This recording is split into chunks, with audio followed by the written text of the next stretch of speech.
Je prévois un voyage, voilà, en avril, là. Oui. Et mettons que je suis rendue à mon 5e mois après l'opération, c'est-à-dire après mon dernier traitement de chimio, là. Oui. Puis là, j'entrevois la possibilité d'un voyage, mais c'est sûr que je vais voir mon oncologue au début janvier. Donc, s'il me dit je suis stable et contrôlée, allons-y pour le voyage. Mais s'il m'annonce le contraire, c'est sûr que je vais être déçue.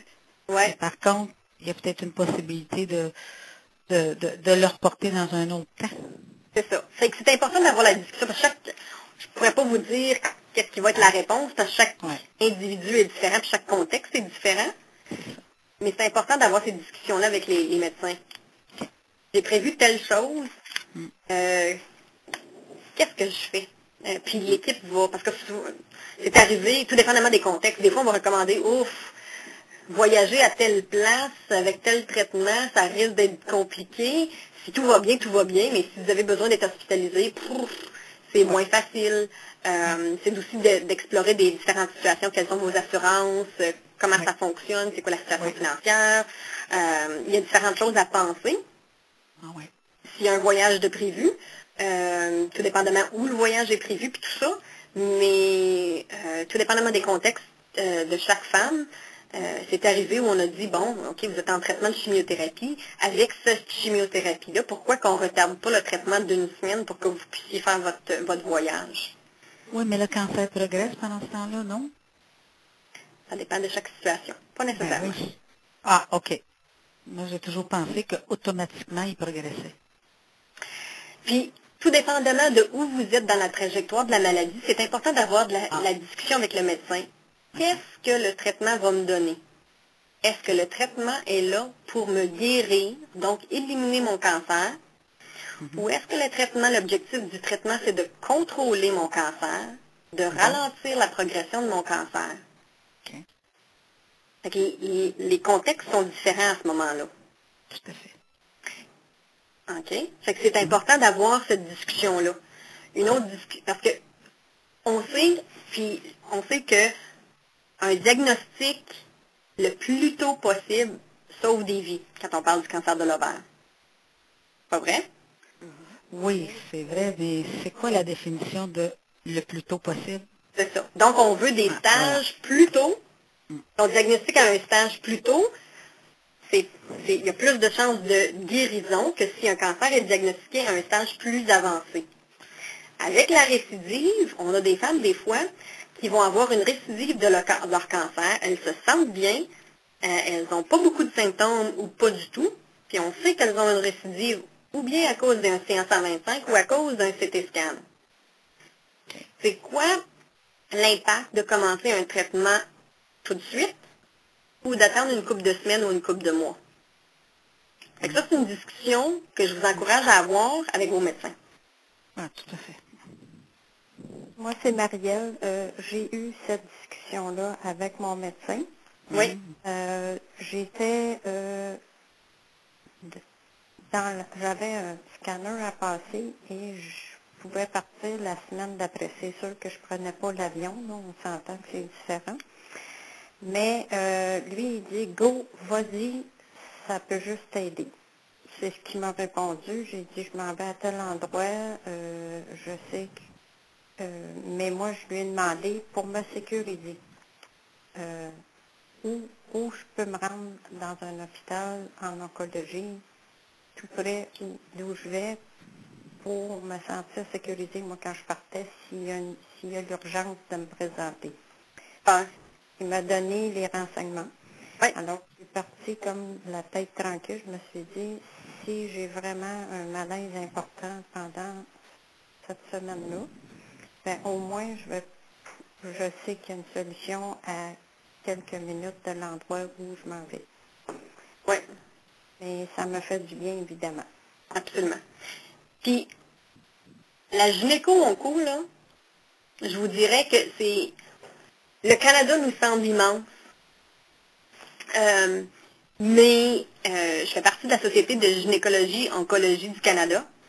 Et puis, il y a environ une vingtaine de centres à travers le Canada. Les médecins se connaissent à peu près tous entre eux. Ils ne connaissent pas tous les médecins parce qu'il y a des médecins qui déménagent ou on a des plus jeunes médecins.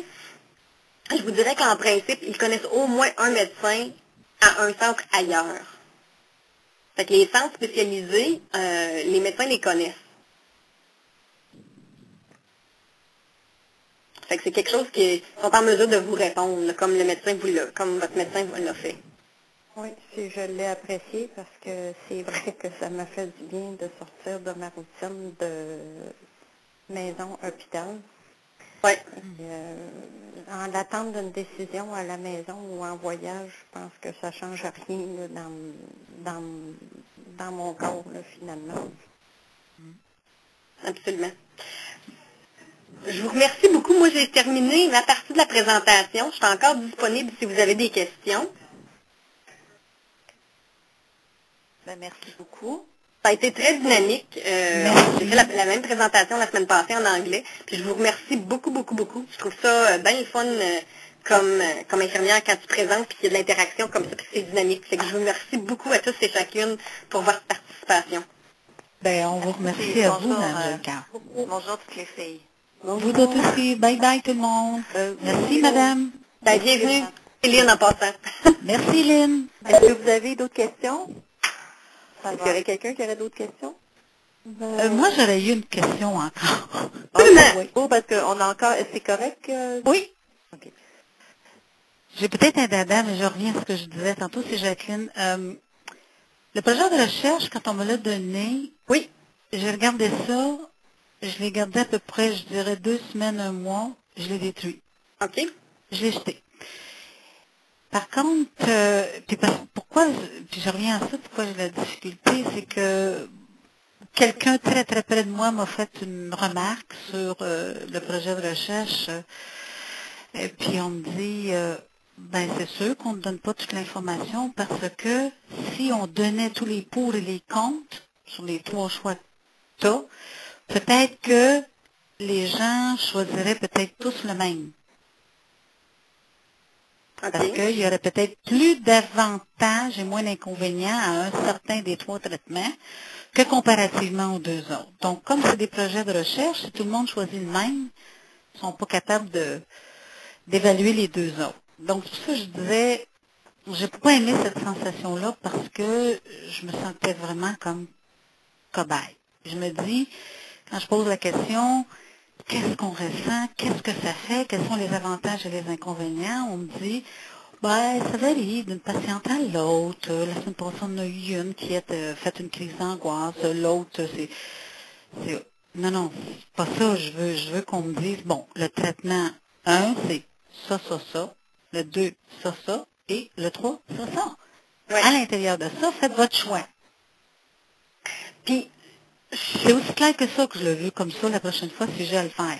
absolument. Puis, je vous dirais, juste pour revenir au niveau des décisions par rapport aux études cliniques, puis je n'étais pas dans le contexte de la décision puis tout ça, là. Ouais. Tout dépendamment de l'étude clinique. Donc, de un, tous les protocoles de recherche doivent passer au comité de déontologie de l'hôpital ou de la province, tout dépendamment de comment ça fonctionne. Oui. Puis, le comité de déontologie, ce que ce comité-là fait, c'est d'essayer de voir, OK, le protocole de recherche, excusez-moi, et puis comment on décrit comment on va le présenter aux patients. Donc, moi, si je fais de la recherche, ou quand les médecins avec qui je travaille font de la recherche, on doit écrire notre protocole. Le protocole est écrit, puis dans la soumission au comité de déontologie, je dois décrire comment je vais approcher les patients, comment ils sont informés par rapport au protocole de recherche, quelles sont les options alternatives pour le protocole de recherche, c'est quoi les avantages et les désavantages de participer dans le projet de recherche. OK. OK. Les projets de recherche sont bâtis de façon différente. Fait il y a différents types de projets de recherche. Il y a des projets de recherche où, dans le protocole, ils veulent comparer cet agent de chimiothérapie-là, un nouvel agent, un nouveau médicament, à un autre médicament qu'on utilise de façon standard en pratique. Ça, ce serait un projet d'étude en phase 3 ou en phase 4. Ce qui veut dire, c'est qu'on utilise traitement A de façon régulière, c'est ça le standard en pratique. Puis là, on a un nouveau médicament, puis ça va être traitement B. Les patients qui participent à l'étude vont être randomisés, qu'on appelle. Ça veut dire, c'est pareil comme prendre un sou, puis de faire pile ou face. C'est pas le médecin, c'est pas la patiente, c'est pas la compagnie pharmaceutique qui fait le projet de recherche. Décide. On rentre votre nom dans l'ordinateur, ça nous dit, personne-là est sur traitement A. Pour avoir un nombre égal de participants avec les deux projets, avec les deux agents de chimiothérapie. Fait que ça, c'est des projets randomisés. Fait qu'on n'a pas vraiment le choix. Fait que ça, c'est une des façons que les études cliniques sont faites. Il y a d'autres études cliniques qui sont plus en phase 1 ou en phase 2. C'est des nouveaux médicaments qu'on va essayer de voir est-ce que ça fonctionne au niveau du cancer de l'ovaire, puis puis au niveau de la sécurité. C'est quoi les effets, ça fonctionne-tu, puis est-ce que la tolérance, quels sont les effets secondaires, puis à quel point les gens ont cet effet secondaire-là. Fait que ça peut être un médicament qui a déjà été utilisé dans d'autres cancers, puis là, on veut l'essayer pour la première fois avec le cancer de l'ovaire. Fait que dans ces études-là, qui sont des études plus tôt, habituellement, c'est des études aussi qu'on va utiliser avec des récidives, puis pas nécessairement non plus la première récidive, tout dépendamment des situations. Et puis, il n'y a peut-être pas deux groupes. Les gens qui participent à cette étude-là reçoivent le médicament. Par contre, le médecin se doit de présenter les options. Si vous ne participez pas à l'étude, qu'est-ce que vous auriez comme option? Okay. C'est beau. Ça va?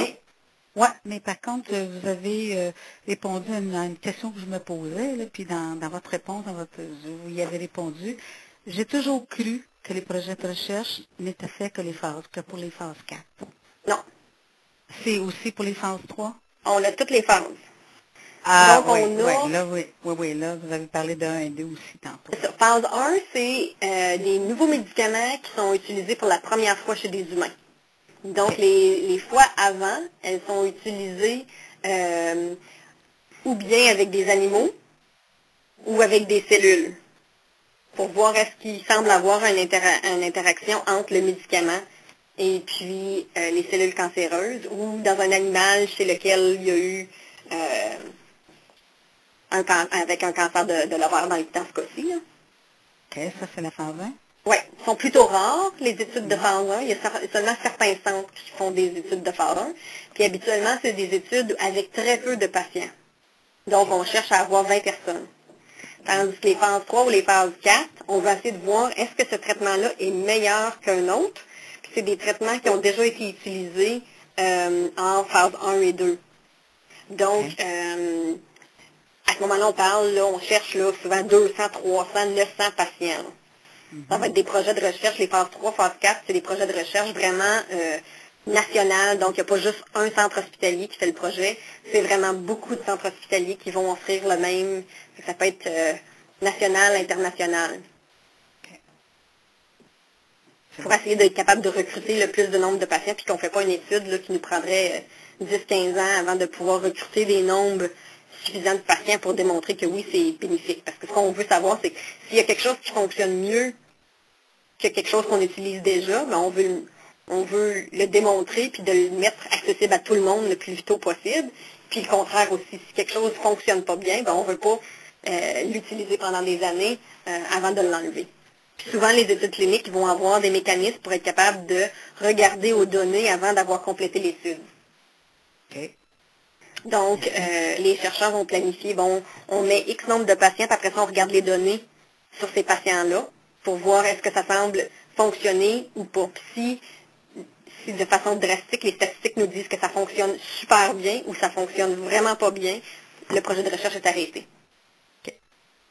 Excellent, merci. C'est bon? Est-ce qu'il y en a des projets de recherche en ce moment pour les 3 et 4?